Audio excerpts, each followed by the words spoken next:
everyone. My name is Felicia, and in 2011 I was a Peace Corps volunteer in Bulgaria. And along with my friend and fellow volunteer Erin, we created the first Bulgarian National English Spelling Bee. The bee has come a long way over the last 10 years, and we all hope that 2020 would be a big celebration of all those who have participated over the years. Well, sometimes things don't always go as you planned, but I wanted you all to have an opportunity to make your own keepsake to remember your time with the bee. My specialty is baked goods, so I recruited a very special art teacher from my hometown of Fayetteville, Tennessee. Miss Jennie's going to lead you through drawing and painting your very own stylized bee. She'll be right up next. Hope you have your brushes ready.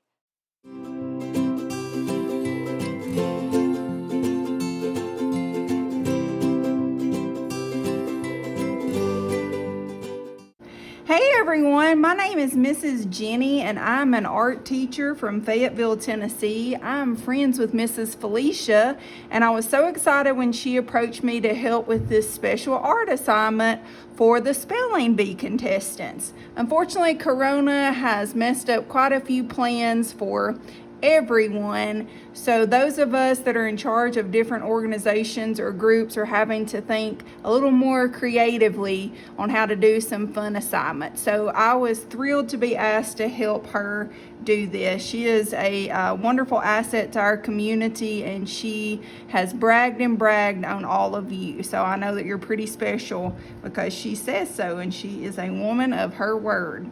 All right, we are going to draw and paint a cute little spelling bee today. And the materials that you will need, now if you've got paper to do this on, that's fine. It just needs to be thick.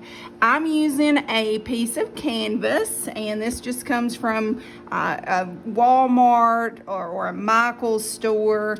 Even I think Dollar General, places like that will carry these. And of course you can order them online. So it's just a flat panel canvas.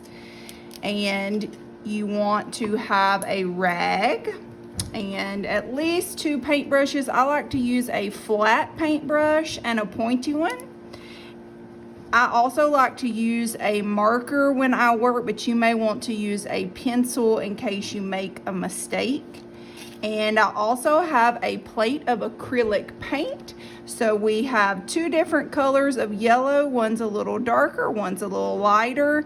And we have some black and white paint. And again, this is acrylic paint, which means it's water-based. That means it dries quickly and it's easy to manipulate, but if it gets on your clothes, it won't come out. So just be aware of that.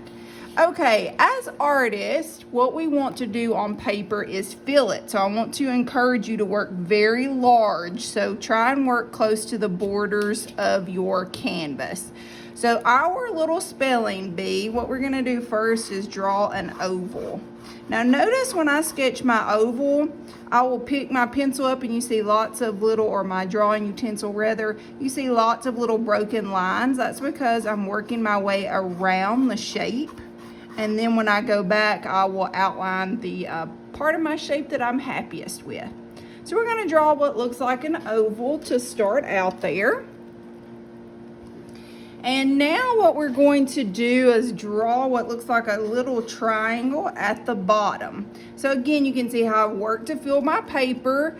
And I encourage you, don't fret if it doesn't look just like my drawing, because art should not look just like everybody else's. When you go to an art gallery or you go to a poetry reading or anything to take in the arts, you don't want to see the same thing or hear the same thing over and over again. That's quite boring. So while we want it to look like a cute little bee, I don't want it to look just like mine. So if yours looks different, that's awesome. All right, now what we're going to do is draw 2 big circles. One's going to be slightly larger than the other. I'm going to start my circle up here. So I've got one big circle, and then I've got one that's slightly smaller than the other. And inside of those, we're going to draw 2 pupils. So one big black dot in each eye, and you can shade those in. Don't worry about any of these little lines because we're going to be painting over those when we get into the painting part of this demonstration. All right, now we're gonna draw what kind of looks like a stretched out U for the nose. And the great thing about this little guy is he's supposed to be cute and funny, so that gives you free reign there as far as how you do this, how different it looks than mine. All right, now we're gonna draw 2 stripes. So I have 1 stripe. I'm gonna go ahead and just do a little zigzag so that when I paint, I know which section I'm coloring in black. And I'm going to draw a second area. And I'll shade that in as well. Now this little fella or lady needs some wings, so I am going to draw what kind of looks like an oval. And I'm gonna draw 1 and 2. And then I'll do the same thing on the other side. If your wings happen to go off the paper or canvas rather like this, that's okay. Visually, that's actually a little more interesting if you allow part of your drawing to extend beyond the border. Okay, y'all are doing a great job, I'm sure. Now we're gonna put a little medal as if this little spelling bee guy has one. So I'm going to draw a square and I'm gonna kind of shade the square in. And then I'm going to draw a triangle at the base of the square, so that makes that shape. And now I will draw a circle and a little circle inside of it. Now to make this little bee look like he or she is floating, you want to add some action lines. So I'm just going to add some broken little lines here in the background. And you could add some little lines like this to make it look like the eyebrows. So it looks like that little bee's getting along. All right, now we're going to start painting. So let's start with our dark yellow first. If you purchase this in store, it will probably be referred to as yellow ochre. And I'm going to start to paint. Now the great thing about if you go back in and outline this with a marker before you paint, look at this. I don't have to fret and be afraid that I'm going to go over my pencil mark. So after you get finished drawing, if you choose to draw with a pencil, which is probably pretty smart, then you can outline it with a Sharpie. And the great thing about this video is you can stop it at any time and come back to it. So when I'm painting, I have a pretty loaded brush. I don't have a crazy amount of paint, but I have enough to cover what I want there. So while that's wet, I'm going to kind of smooth the paint out because I don't really want to see any lines. And I'm going to clean my brush off. So you should have a cup of water and a rag so you can dip your brush in the water and then wipe it off on your rag. So now you have a clean brush again. And I'm going to grab a little of that bright yellow and I'm going to, in a couple places, just brush that in. So that makes it look a little more dimensional, so not as flat, which is what our goal is. As an artist, we want things to look three-dimensional and not flat, whether you're painting, drawing, if you're doing photography, same thing. And I'm going to do the same thing there. I'm going to clean my brush off. You could just wipe it off on your little rag if you wanted to. And I'm going to grab a little bit of white. And I'm going to give a little highlight there on the nose. And maybe some highlights on the body. And when I paint, I prefer to avoid, when you get your little containers of paint, sometimes they will be described as like a matte finish or a gloss finish. So this one says matte acrylic paint. I prefer not to use any of the gloss paints because they just don't cover as well. That's more of a finishing layer. So when you purchase the paint or whatever you're using, if you feel like it's not covering very well, you may want to check and see, because I bet you have purchased a gloss paint. But you can see we're layering these colors, and I'm not trying to get rid of one over the other. I can see each one of those colors that I've used, which is great. So we don't want to mix it completely in so that we lose anything. And now I'm going to go ahead and let's work on the outside a little bit. So I'm going to take white and I'm going to fill that little wing in. And I'm going to fill all the wings in. I'm going all the way to the black line. If a little's left, that is absolutely okay. Do the same thing over here. And let's go ahead and fill those eyeballs in. So at this point, you can see where I am getting rid of that initial line that we had. Working my way out to that border, and we can put a black outline in at the end. So I would definitely go ahead and try and work it up to the black edge though. And we'll clean any little boo-boos up that we have at the end. So it looks like up here, I think I missed a teeny bit of his head, so I'm gonna kind of turn my brush at an angle and use the tip there to get that in. So far we're using that wide brush. We'll use the other when we get ready to do a little bit of detail. All right, as far as the metal here, we're gonna take black and yellow and mix a little together to make a darker color. So I want it dark, but I don't want it black. So like a muddy gold color. And we're gonna go ahead and paint that in. And in the center, I'm going to take yellow and white and make a lighter color for the center. Now for the little metal here, I'm gonna switch to, or excuse me, the top part of the metal. I'm gonna switch to my pointy brush now because we're gonna start and do a little bit of detail on everything. And I'm gonna use that same kind of muddy color to kind of outline this shape that we've got. And in the picture that y'all had, they used white, green, and red. So I'm not sure if they would be opposed to you using different colors. Since it's art, I think you could do it however you wanted to. But on the inside, you're just gonna add some stripes of color. Now again, the one that I was provided as a reference, they used certain colors. Now I'm an artist, so and I love bright colors, and I'm sure that this represents something specific, probably in relation to the country or the flag. So I don't want to be disrespectful to anybody, so we're gonna match the colors that are here, but I'm just saying, as an artist, I'd probably have it pink with lime green polka dots because that's just me. So if you're like that, I think it'd be okay for you to paint that, but for the demonstration, we're gonna kind of match what was provided to us, okay?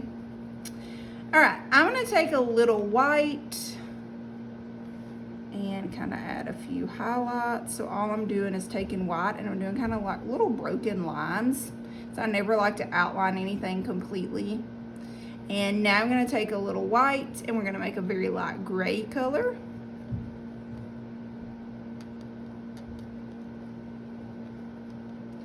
And we're going to take that color and we're going to do a little swoop on the eyes. And we're gonna take that same color and do some little swoops on the wings. Again, that kind of makes those wings look a little more three-dimensional. Maybe looks like they're moving a little bit. And we will switch back to the black now. And we're going to paint our stripes and our tail in. And at any point that you need to stop the video to dry your picture or rewatch something, that is absolutely fine. I will tell you this, depending on how old you are, I know that we're going to have various ages watching the video. You may want to outline this with a Sharpie or a paint pen at the end as opposed to a pointy paintbrush, because the older you are, the more control you have over your paintbrush and the thickness or thinness of your lines, and the younger you are, your tactile abilities may not be as advanced. So you don't want to have like an amazing picture and then it be goofed up just because you went in at the end to outline with this and maybe your brush was too loaded or you pressed too hard. So you may want to dry this and go back in and outline with a paint pen when we get ready for that part, or you can do it with a paintbrush. And I'm going to demonstrate what both of those look like for you.